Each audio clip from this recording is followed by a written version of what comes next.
Hello guys, welcome. Har Har Mahadev. एक बार फिर से स्वागत है आपके अपने चैनल में। आज हम बात करने वाले हैं, बताने वाले हैं, इस समय महाकुंभ चल रहा है। तो आइए जानते हैं गंगा में स्नान करते समय कितनी लगानी चाहिए डुबकियां, जाने क्या है नियम। तो आगे बढ़ते हैं और जानते हैं इसके बारे। शास्त्रों और पुराणों में गंगा स्नान का बहुत महत्व है। हिंदू धर्म में बताया गया है। मान्यता के अनुसार गंगा में डुबकी लगाने से व्यक्ति के सभी पाप नष्ट हो जाते हैं, उसको पुण्य की प्राप्ति हो जाती है। गंगा स्नान के कुछ नियम हमारे धर्म शास्त्रों और पुराणों में बताए गए हैं। आइए उन नियमों के बारे में जानते हैं। प्रयागराज में महाकुंभ चल रहा है। इसमें तमाम साधु संत और श्रद्धालु गंगा में आस्था की डुबकी लगा रहे हैं। पीएम नरेंद्र मोदी ने भी गंगा में डुबकी लगाई।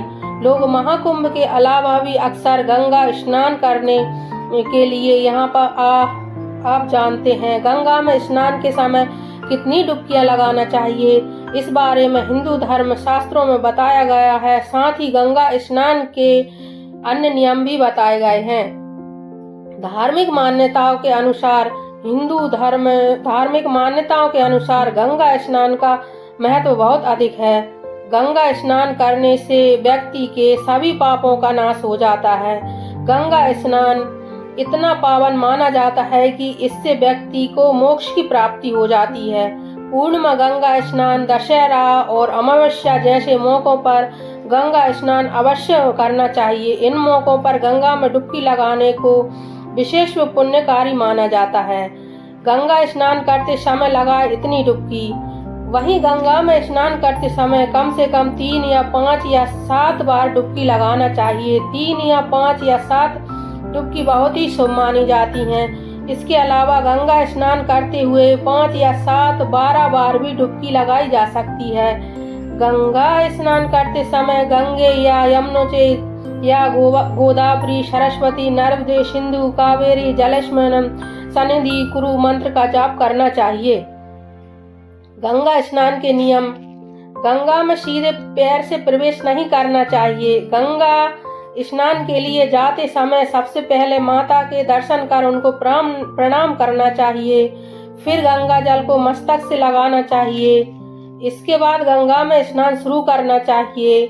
गंगा में स्नान करते समय साबुन, शैम्पू या डिटर्जेंट का उपयोग नहीं करना चाहिए।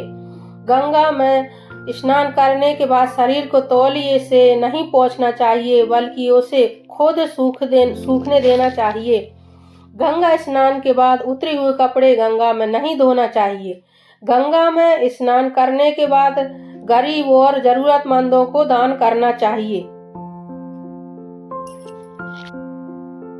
गंगा स्नान हिंदू धर्म में बहुत महत्वपूर्ण है। ऐसा माना जाता है कि इससे पाप धुल जाते हैं और मोक्ष की प्राप्ति होती है। विशेष तिथियां जैसे कार्तिक पूर्णिमा पर गंगा स्नान का विशेष महत्व है। गंगा स्नान का महत्व। धार्मिक मान्यताओं के अनुसार गंगा को पवित्र नदी माना जाता है और ऐसा माना जाता है कि इसमें स्नान करने से पाप धुल जाते हैं और व्यक्ति को मोक्ष की प्राप्ति होती है। वैज्ञानिक पहलू है इसका। गंगा जल में जीवाणुओं को मारने की क्षमता होती है। विशेष तिथियां हैं कार्तिक पूर्णिमा, गंगा दशहरा, अमावस्या और पूर्णिमा आदि तिथियों पर गंगा में स्नान करने का विशेष महत्व है। मानसिक शांति। गंगा स्नान से व्यक्ति को मानसिक शांति मिलती है। गंगा स्नान से व्यक्ति को आध्यात्मिक लाभ होता है। गंगा माता का दर्शन करें और उन्हें प्रणाम करें। नदी में प्रवेश करने से पहले गंगा जल को हाथ में लेकर माथे पर लगाएं। स्नान करते समय शैम्पू, साबुन, डिटर्जेंट का उपयोग ना करें।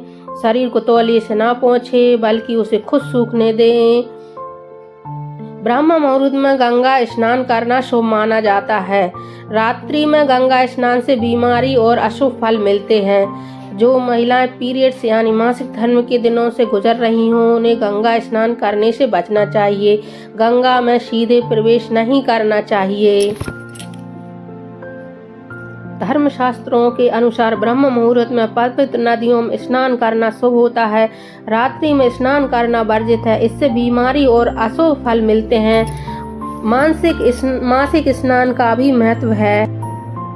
हिंदू धर्म शास्त्रों में किसी भी पर्व पर गंगा या किसी भी पवित्र नदी में स्नान करने का बहुत महत्व होता है। स्नान करने के लिए धर्म शास्त्रों में बहुत नियम बताए गए हैं। सबसे पहले ब्रह्म मुहूर्त में स्नान करना सबसे उत्तम माना गया है। ब्रह्म मुहूर्त में स्नान एवं दान जप आदि का सबसे अधिक फल प्राप्त होता है, लेकिन ऐसा किसी भी शास्त्र में नहीं लिखा है कि ब्रह्म मुहूर्त या शुभ मुहूर्त में अगर स्नान नहीं कर पाते हैं तो बाकी समय में स्नान का कोई फल प्राप्त नहीं होता है।